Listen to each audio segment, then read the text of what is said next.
But, yeah, I think to answer the question for right now, though, I think the chat box so that everyone can see what people are saying. And we will have time at the end to answer any questions that anyone has. Mm-hmm. Yes. And we're excited to see you all here.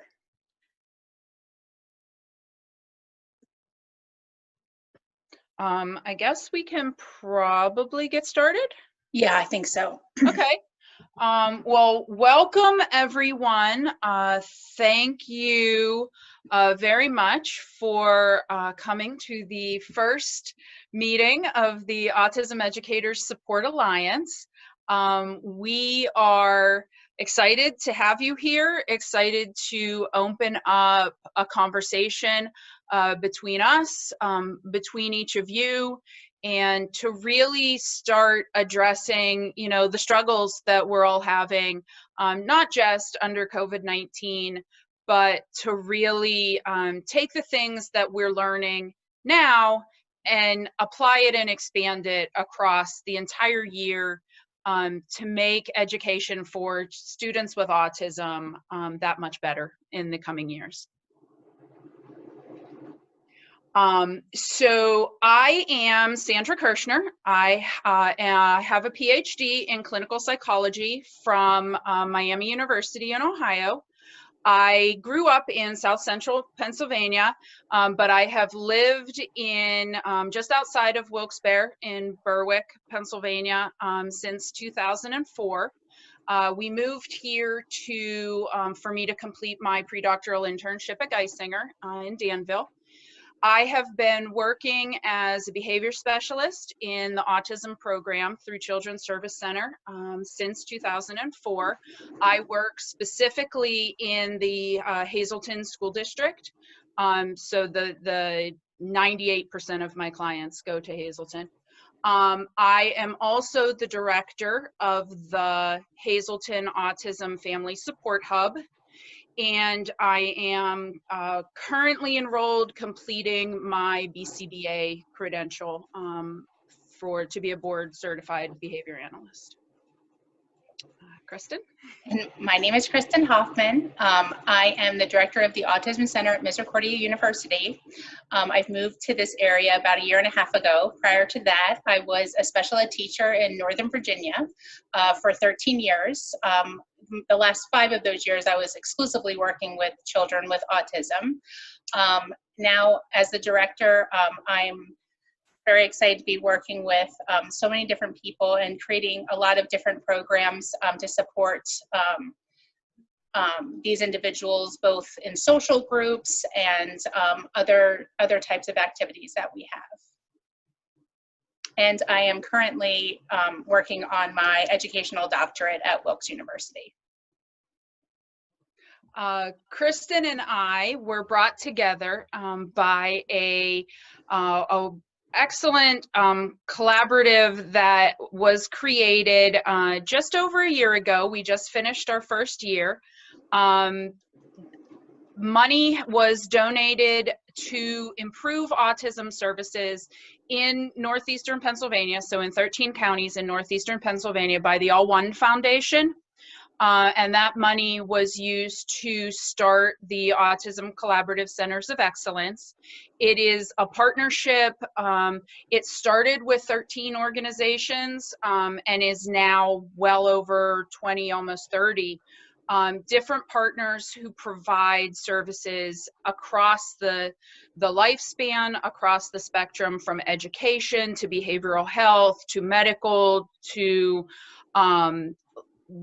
community transition, work skills, pretty much anything you can think of that affects an individual with autism. There's a partner in the collaborative who does that. So both the Autism Center at Misericordia and then also the Hazleton Family Support Hub are funded through the ACE collaborative. So we're very excited to work with them and all the partners to bring some really excellent resources to the area. So when Sandy and I were talking about some of the unique needs that were going to be started because of this COVID-19 crisis and, teachers moving to distance learning, which is new to, I would think, the majority of teachers, we were trying to think of a way that we could support. So this is how we came up with this idea to have this educator series. And quite honestly, we thought we would only get a couple of teachers that were all local. And you'll see later on, we're going to share some of the statistics of the people that are here with us today. But we actually kind of now feel like this can be a much broader way to help teachers and educators. So we came up with a vision, and I am going to read it, even though I know you all can read, just because we're really kind of very proud of this vision and what it means. So the Autism Educators Support Alliance will be a collaborative of teachers and related service providers committed to strengthening relationships and providing educators with a forum to discuss the evidence-based resources they need to provide high-quality learning opportunities for students with autism. We know that you are doing that in your classrooms every day. And with this kind of new way of teaching and the new shaping that education is taking, that we really want to be able to support each other through that. So to that end, the goals for what we're doing very much grew out of the vision. And as Kristen said, not just the vision under the pandemic that we're going through that's shaping all of our lives right now, but having been a behavior specialist, I have had the privilege of working with some really phenomenal teachers in the autism support classrooms, in the regular ed classrooms, in Hazleton School District. But I really want to be able to provide the support that I provide. The teachers are doing amazing things, not just in their classrooms, but the amazing things that I've seen the teachers that I work with doing with the students right now. And it really got me thinking, you're each an island, because when you were in the school, you had the support of the people around you. And right now, you're working from your homes, you're providing, excellent educational services to children, but you're really doing that in an isolated way. And we wanted to try and bring, because each of you are doing things that are unique and that are creative and that are just making the best of this situation that none of us could have ever imagined we would be facing, that this is a way to bring each one of you into each other's classrooms so that you can learn from each other. So the first goal that we have is to provide a forum for teachers to express their concerns and needs freely and without judgment. What you're all doing is unprecedented. That you were asked to completely upend everything about the way you teach and do something different, literally overnight. And it's okay to be frustrated and to need help and to struggle with this, because I think we're all struggling with it in whatever ways we're being asked to bring our services to the individuals. We're struggling. So that's our first goal. The second goal is to provide opportunities for education professionals from all areas and levels of expertise to learn from each other. So we'll go into this more a little later, but we have professionals from a wide variety of backgrounds, not just locations, but backgrounds in terms of specialties. And that's really exciting to me, to bring together people who approach the idea of educating children from so many different viewpoints and across the child's life, from early intervention through high school and transition into the workforce. So that is our second goal. And then our third goal is to provide evidence-based resources and trainings for educators to give them the tools they need to meet the individualized needs of their students.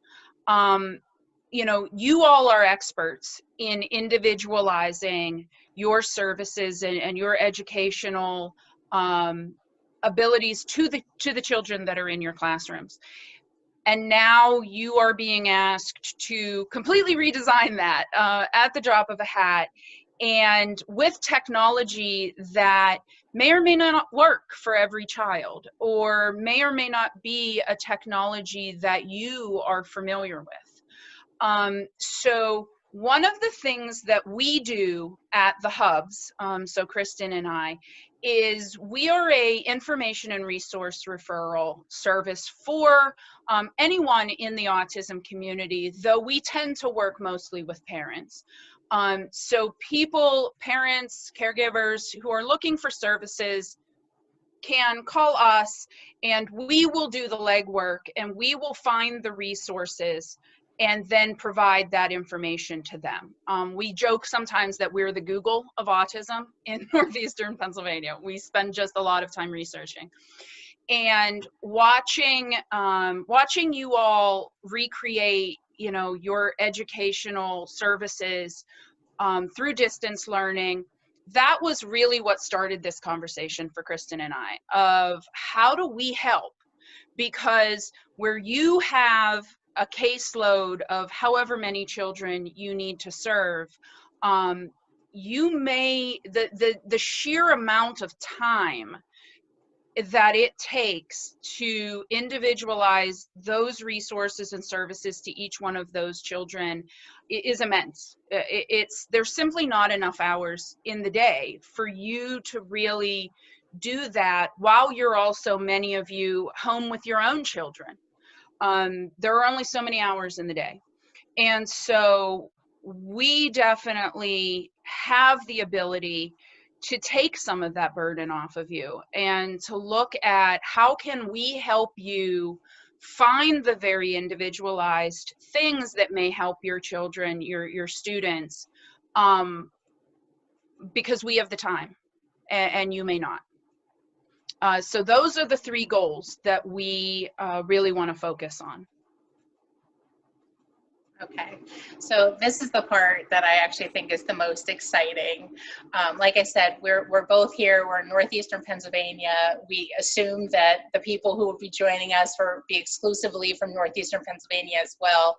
But as you can see, we have many states that are represented here by you, as well as other countries. And to me, you know, as a special ed teacher at heart, like, this is so exciting because the best ideas I've ever gotten is from other teachers. And, you know, to have this, you know, broad group of, you know, people with different experiences and, you know, different types of, you know, families and students from different types of socioeconomic statuses. And, you know, it's just really going to allow a much broader conversation.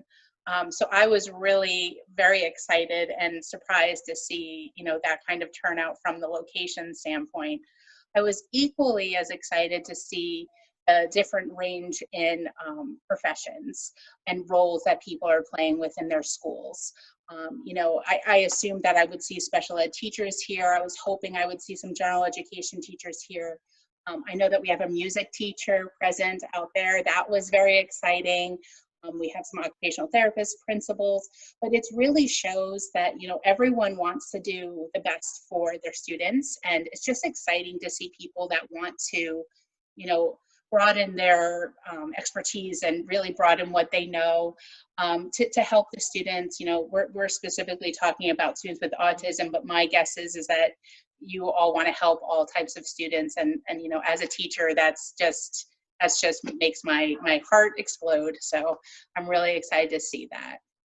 I do want to comment because I see we have a speech therapist here as well.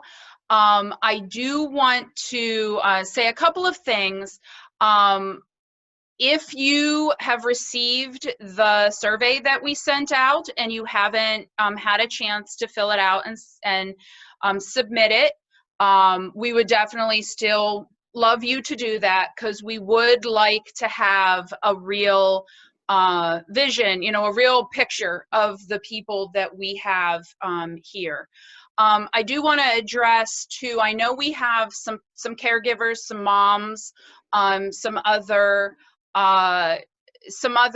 caregivers and advocates and things here. We love that you're here. We love that you have taken the time to come and do this. And we in no way, I in no way want you to hear this as us saying that you're not an important and integral part of what we're doing here. However, we are going to say that what we're really trying to do here is to provide a forum that is really specific to educators. So moving forward after tonight, we are going to ask that everyone who signs up for the ongoing discussion groups are educational professionals in some way, so that you work to provide services in the school setting. We do provide a lot of other services to benefit, and trainings, webinars, discussion groups for parents.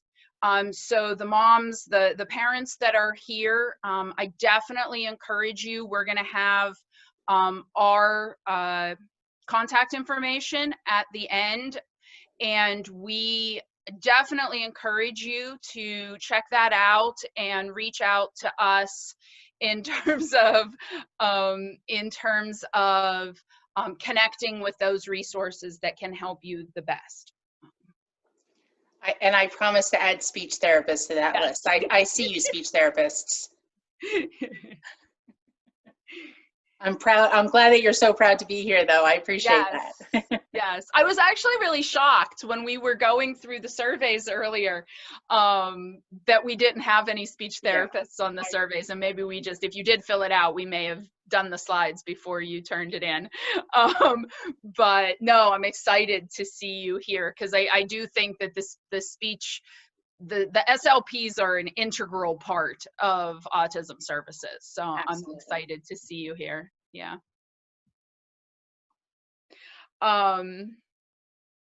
So moving then into what we lured you all here with was just the idea that I already spoke to, that COVID-19 has changed the expectations that have been placed on you drastically. Overnight, with no warning, you've been expected to completely redo the way you do everything. So moving for the rest of today, and then moving into, as we talk about the discussion groups, it really is distance learning and the specific challenges and successes, the pros and cons that can come out of distance learning for students with autism. Right. So the first thing that we, so if you haven't gotten the survey, I just want to respond real quick to one of the questions. We sent out the survey as an email. So if you haven't gotten the survey, we will definitely, we have a Facebook page that was just started today, so you wouldn't have seen it before, but we can also, I think, post the link to the survey, Kristen, on the Facebook page. Yeah, absolutely. Well, we're going to post that link, and that's really going to help us. Well, like I said, first of all, I got super excited about there being even more than one state on there. It does help us to know, and even, even moving forward, if I have a family that calls me and says, we're moving here from Pennsylvania to New York, And, you know, now I have a relationship with some teachers in New York. They might have some questions, and it just becomes like a really great resource, again, so that we can all help each other. So yeah, if you haven't filled out the survey, I'll post the link on our Facebook group, which we'll share a little bit right at the end, I think. Mm-hmm. And if you wouldn't mind taking the time to fill that out, that would really help us out. Yep. Yep. So as we were getting the surveys back, I think one of the things that was really interesting to us was the number of different platforms. Some of these I've never even heard of. So the number of different platforms that you all have found, researched, and really been able to integrate into what you're doing. So one of the things we are definitely going to do moving forward, one of our goals for the discussion groups, and I know I keep saying that, we are going to explain, I promise, is yes, the slideshow will also be shared to all of the attendees, and then we will also be posting this video and the slides on the Facebook page as well. So the goal of the discussion groups, and in those groups, you will be able to actually talk to each other, because our plan is to make them much smaller, special interest kind of groups. We just couldn't figure out how to have 40 people talking to each other all at once. Well, we did have 104 registered, so yeah, that 48 would have been a little bit easier. 48 would have been easier. Yeah, we had over 100 people register. So, but this is a really interesting list of platforms that you're all using, and that our goal is definitely, you know, if you see something on there that you're curious about and you haven't, you know, heard of it, seen the way it can be used, jot that down. And that's going to be a topic that we are going to address as we move forward. How to get you all not just access to these different platforms, but to really get you the training and, you know, from each other, you know, to tell each other how these platforms have been helpful to you in providing the services that you provide. Right. Okay, so again, from the survey, and I know that some of you haven't filled it out yet, and that's okay, but especially maybe for the ones who haven't filled it out, I think the nice thing is, in this situation, again, I think we feel very like distant from each other.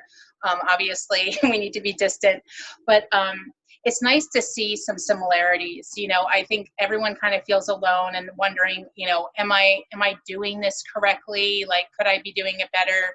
You know, I'm having these problems. But I'm sure if you look at this list of the problems that people are seeing with distance learning, I'm sure that you have some of the same similar problems.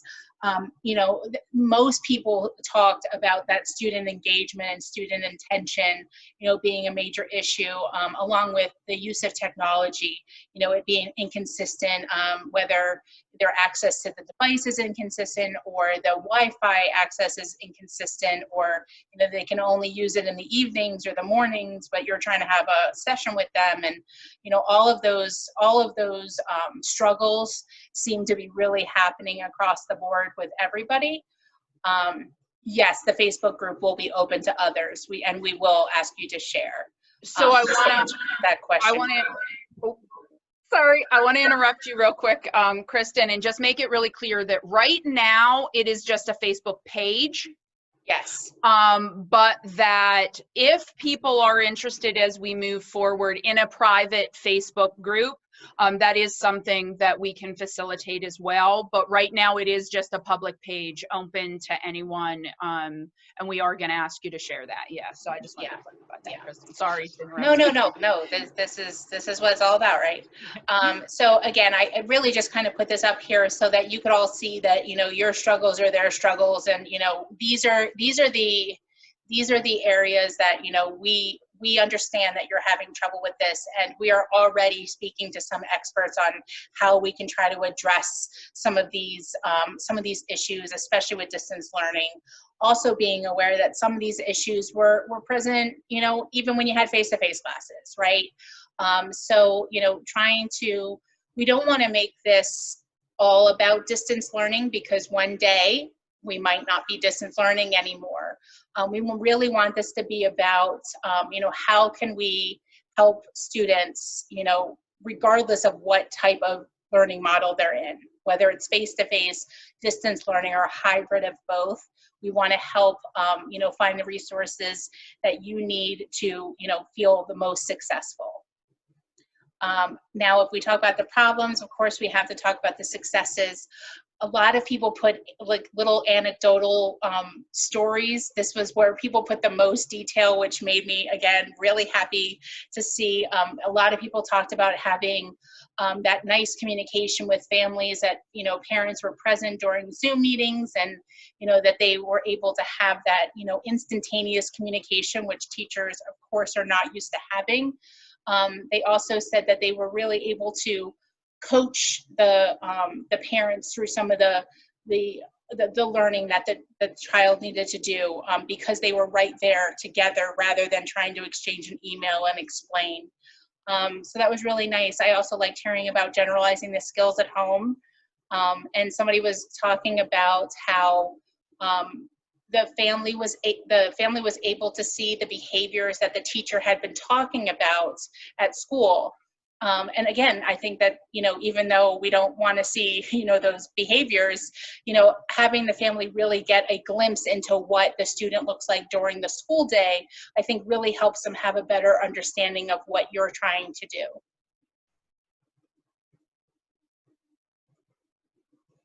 Okay. So that moves us in to the part where we talk about what we very much didn't want this to be is just a series of trainings or webinars where quote unquote experts talk at you as professionals. Those things exist, and we do have some webinars planned and those things, but that really isn't the meat of what we're doing. What we really want is a way for you all to talk to each other and to learn from each other, and not just have people talking at you, because often the professionals who are talking at you don't know what you're going through with your individual students and your individual situations. You know, often the professionals, they give you the bird's eye view. They give you the information from a theoretical perspective that is just not easy to translate into actual practice in your classrooms or across distance learning. So how we want to open this up, and we do have time at the end, we're going to open it just to some questions and comments from you all. But the 3 ways that we want to help you first is our Facebook pages are there. So for the Autism Educators Support Alliance, which is brand spanking new as of this morning. So bear with us, bear with the dust. It only has 2 members right now. Yes, the 2 members are myself and Kristen. So, and we don't even have a logo yet. So excuse our dust as we set up, but we wanted to have it set up for you tonight. And then, the other 2 Facebook pages that are there are the Facebook pages for both the Hazleton Autism Support Hub and then also the Autism Center at Misericordia, because we both do share other resources that may be beneficial for not specifically education providers all the time, but could be resources that are beneficial to your families as well. So I do want to address, yes, we only have one. There is only one webinar set up right now. So next week, July 10th from 6:30 or 6 to 7, We are having a webinar, Practical Responses to Behavior While Preserving Dignity. That will be our first one. We have not set up any more webinars yet because we want your feedback. We don't want to just set up webinars because we think it's what you need. We want it to really be the kinds of trainings and the kinds of presentations that would be really beneficial to you. So that is going to be, and we will be posting more information both through email and on the Facebook group to get some feedback from you all about what kinds of trainings and webinars you'd like to see. But the thing we're most excited about, and that I really think is the meat of what we're doing here, is the discussion groups.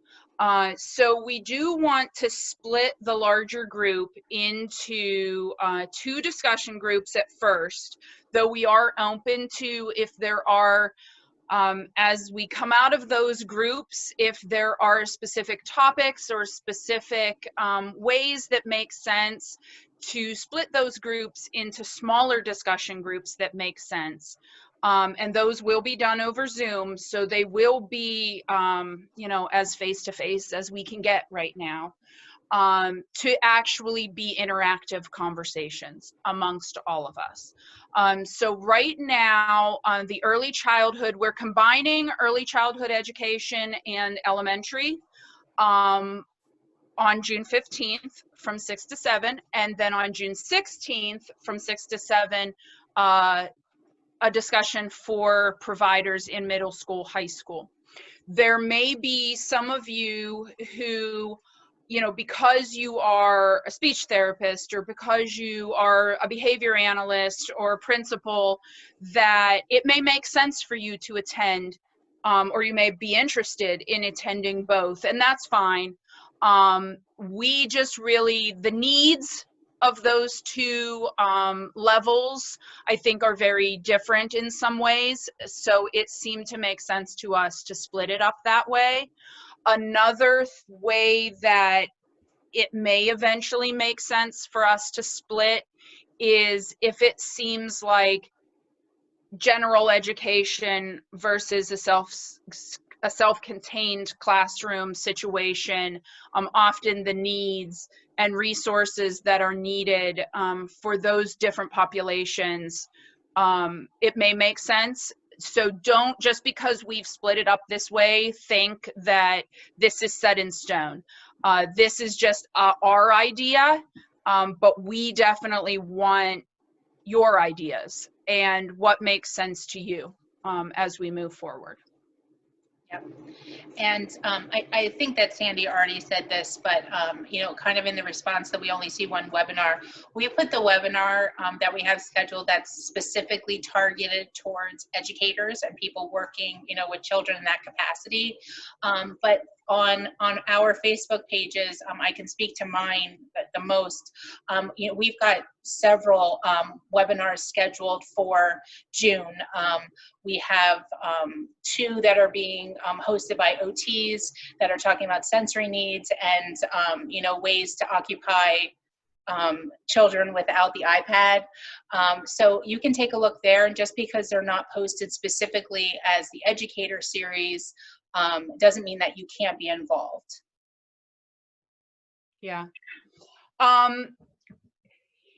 Yeah, I think that I do agree with you, Shannon, that this is a very arbitrary way to split things up, and that as we move forward, it may actually end up making more sense if we find splitting up discussions into topics rather than age ranges might make more sense.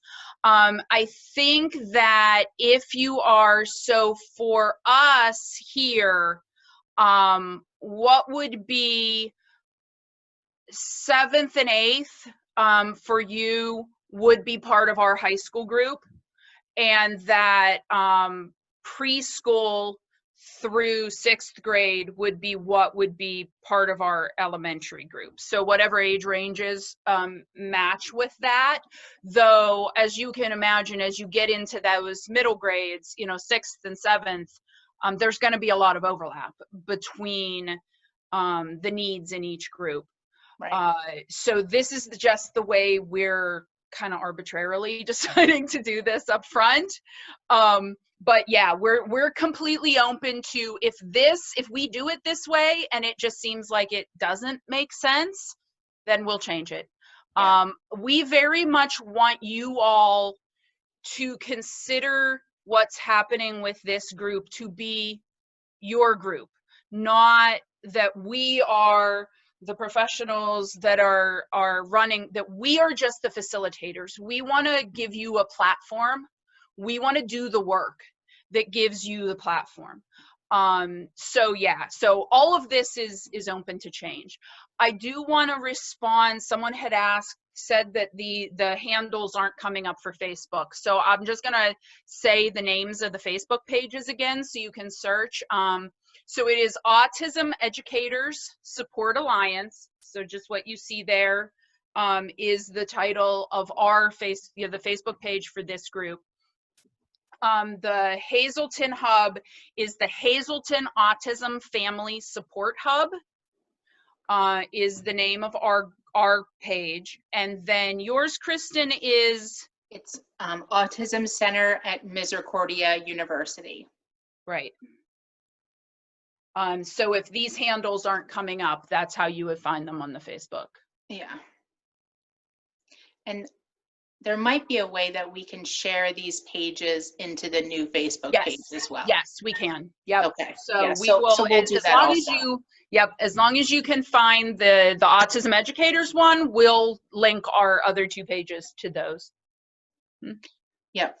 And on that note, it's the last piece on here, but this is going to be both of our email addresses. So if you do have a problem finding the groups, you can definitely contact us this way. But so we talked about how we are planning to help you. We want to talk a little bit about how you can help us. The first one is completing that survey. I know we talked about it a few times, but it really does kind of help us get that like baseline of where everybody's at so that we can really understand what your needs are, at least right now. And we know that it's going to be ever evolving and changing, and it also gives us, all the email addresses for everybody and, all that kind of information. The next one, join the Facebook page and share with your colleagues. As Sandy said earlier, the intention of this group and this Facebook page is really looking at teachers. We're looking at a way for teachers to collaborate. The Autism Hub, both at Misericordia and in Hazleton, those are great sites for parents. So that's another thing you can do is you can tell your parents about those pages. Like I said, we have a lot of webinars right now. Being in this virtual world, it doesn't matter where you live, you can participate, and they're all, they're all free. So it really could be a good thing to provide for your families as well. And please feel free to share that information. We'd like you to come to the discussion groups ready to collaborate. I think because you're here, that kind of goes without saying. You wouldn't be here if you didn't want, this kind of experience. And then please share your ideas, your questions, your concerns directly with us. So if you have a great idea of like, I would love to, discuss this topic, or I would love to see a webinar, on this particular problem, we would love to hear that. It only helps us more, which in turn would hopefully help you more. And that's kind of the end of where we are. So now would be a great time if you have any questions, you can put it in the chat box. And I, for one, am looking forward to a more face-to-face meeting. I'd much rather hear your questions while being able to see you. But if you do have any questions now, please feel free to put it in the chat box and we'll be happy to answer them. I'm going to stop sharing my screen. I do want to say something else while people are composing questions. That is important, as Kristen and I have been talking, and as Kristen alluded to earlier, we do imagine, hopefully, that there will be a time in the future that we will not be distanced from each other, and that I am not used to being separated from the communities that I serve and I help with. So I am very much about community involvement. And so one of the things that we are planning at our hub is to, once we are able to meet face to face, go back into the world, that we will be doing face to face, real life groups that will also be broadcast, so that if you're not in our local area, you're not shut out. But if you are in our local area, that being able to do that face to face, I think is really exciting. And the other thing that will match with that is one of the projects that we're working on through the hubs is to create a resource lending library for teachers. Because I know, just in my experience of, working with, some of you who are here, and all the great teachers that I work with in Hazleton, is that a lot of you, most of you, all of you, are spending your own money to test out and create materials for your classrooms that may or may not end up being successful. And that if we had a resource for you to be able to borrow those things from a lending library, it would open up your ability to do more creative and exciting things in your classrooms. So some of the things that we're looking at is also to have a die cut machine and access to things like Board Maker to print out and laminate and create manipulatives and materials for your classrooms. And those things would be, for the most part, free of charge to you. We may end up, right now, as Kristen said, we're grant funded. So we are able to provide some of these things to you for free. We may end up, if there's a lot of consumables for creating manipulatives, that we would have the machine. All you'd need to bring is cardstock or whatever. And then as part of that, at our individual hubs, to have little lessons or groups where we can actually hands-on show you how to create manipulatives, how to create a first then board, how to create a picture schedule, how to create, because I think that a lot of those things, a lot of those ideas are thrown at you, but sometimes people don't always explain to you how do you make that? How do you actually make that? And how do you individualize that to your students? So having an almost, an old-fashioned knitting group, but instead of knitting, we'll be making classroom materials for your classrooms. So that is, we're really excited to get that off the ground once we're able to actually see each other face to face. Yeah, and even Sandy, if we, we do have those resource libraries, I think that we certainly could do some Zoom meetings and webinars of like how to, how to, do, like you were saying, those how-tos. It would be so easy to also do that over Zoom for all of our friends out of state. I love that Mary's ready for the road trip already. Like she's like all in. Yes. So anyone else have any questions, comments, anything that, and feel free if there's anything that we've said that you're like, I actually don't think that's gonna work. We would love to hear that too. We're very open to this being a collaborative, to this being your space. Barbara, that's one of my big, even when I've worked in classrooms, a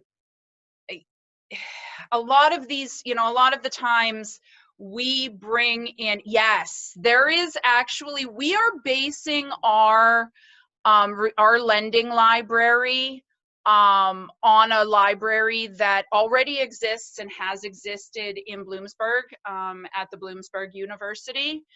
And having research, having access to books that you can borrow and look at, nonfiction, books for you, not for the kids, but also some books for the kids too.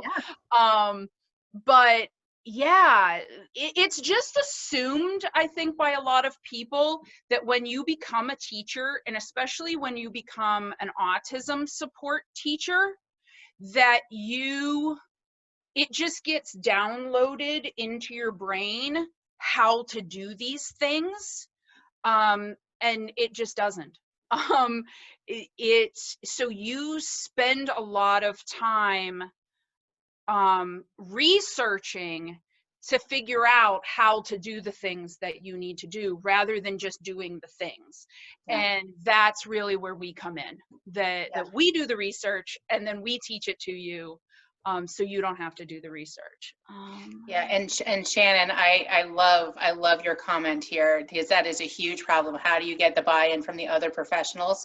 And I think a lot of that comes from the more knowledge that you have and the more ability you have. Like, again, if you go to the teacher and say, use a first then chart, it'll solve everything. First then chart and a timer, no big deal, you got it, no big deal. But if you go there with the first then chart, and the timer, and you teach the teacher how to use it, there might be some more buy-in there. When I was a special ed teacher, I tried to work my way in with the teachers that I felt like would be more receptive, and then like that bragging, like, oh my gosh, the behavior got so much better, and then they're like, wait a minute, okay, maybe we'll talk to you now. But I think that that's a great conversation to have. And a great topic. I mean, clearly that's a huge issue. Yeah, absolutely.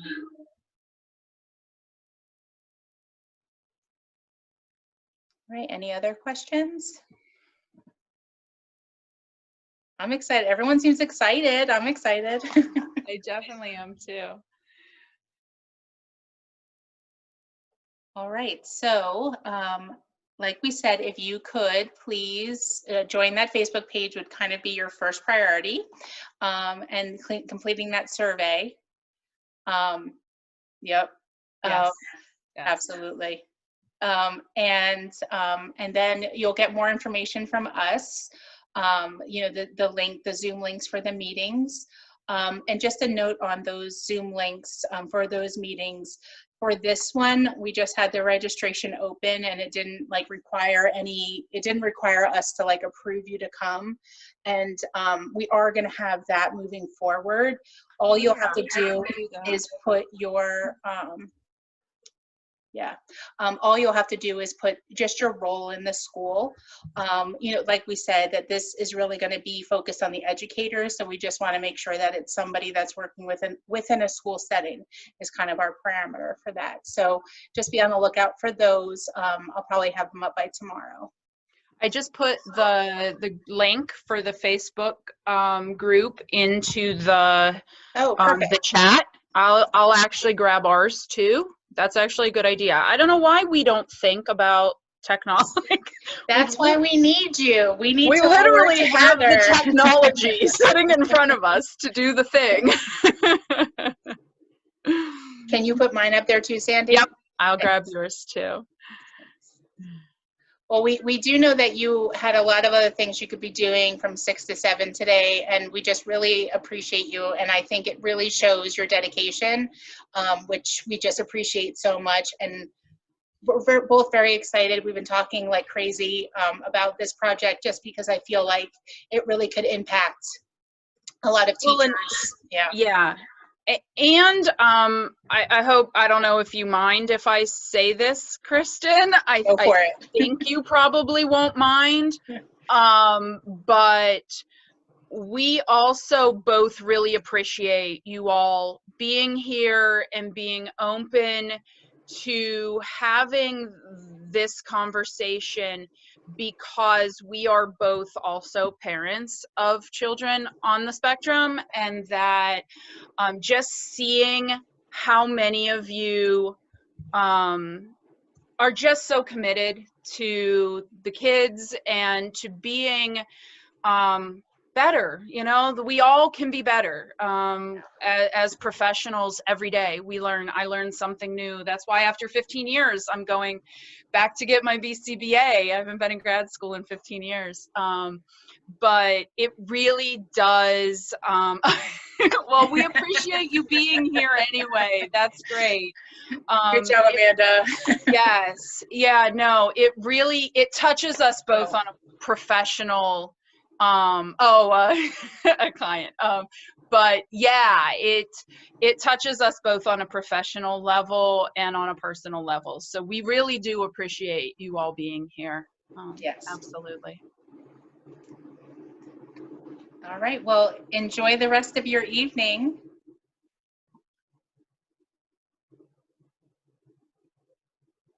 Honestly, even if I really think, I think this is a good point because you had mentioned about if they just put in the box on the survey saying that they are not yet that they are not yet teachers or educational professionals, they're welcome. I think that I love that. I think the fact that you're here and that that your students would be interested in being part of this is amazing. And yeah, definitely have them if they want to come for the discussion groups. I know there was a comment earlier about splitting up some groups by location, which I think is something that could definitely happen, as we move forward.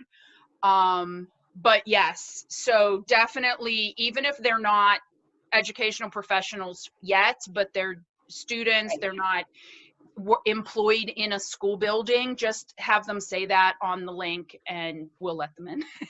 Yeah, absolutely. I'm sure they're very passionate and have wonderful ideas to share as well. And I would just tell them that they certainly be welcome to join both meetings, or they can join the meeting that is the age group they plan to be working with. Right. That's great. Nice. Yeah. That's awesome. Yeah. No, we'd love to have them. Young blood is always good. Yes. Yes. Let's get them early. Right. Any other questions, comments? Oh, nice. Oh, very cool. That's awesome. One thing I do want to plug before we sign off, from the ACE Collaborative, Scranton University in October every year has a disability conference. It sounds different when we say it because you can't see it, but we really stress it's dis as in lowercase ability, that it really is about promoting the strengths and things. So it is in October, and this year, because of COVID, it is online. It is going virtual. The comment about Dr. Grandin reminded me, because she is going to be our keynote speaker at the conference in October. And one of the things that they're doing for the conference, we had planned to do it live. For those of you who are in the Scranton, within driving distance of Scranton, we were going to have this year different tracks for professionals versus self-advocates versus care providers. Unfortunately, we can't be there in person, but that is still the goal, is to have different tracks. So one of the goals is to have a track for educators, but definitely, and we will post that information on the Facebook page as well for the conference. It is free. I think there's a very, very low charge if you need CEUs, but I don't know if they're doing the CEUs virtual. We'll find that information out. But it is free of charge for professionals, for parents. So it's definitely something we want to invite you to as well to participate in. Real quick before we sign off, so Amanda asked, you just signed up today for the webinar, where do I find the survey?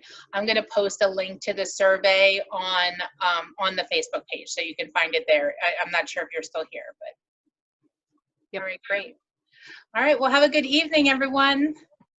Thank you all for coming.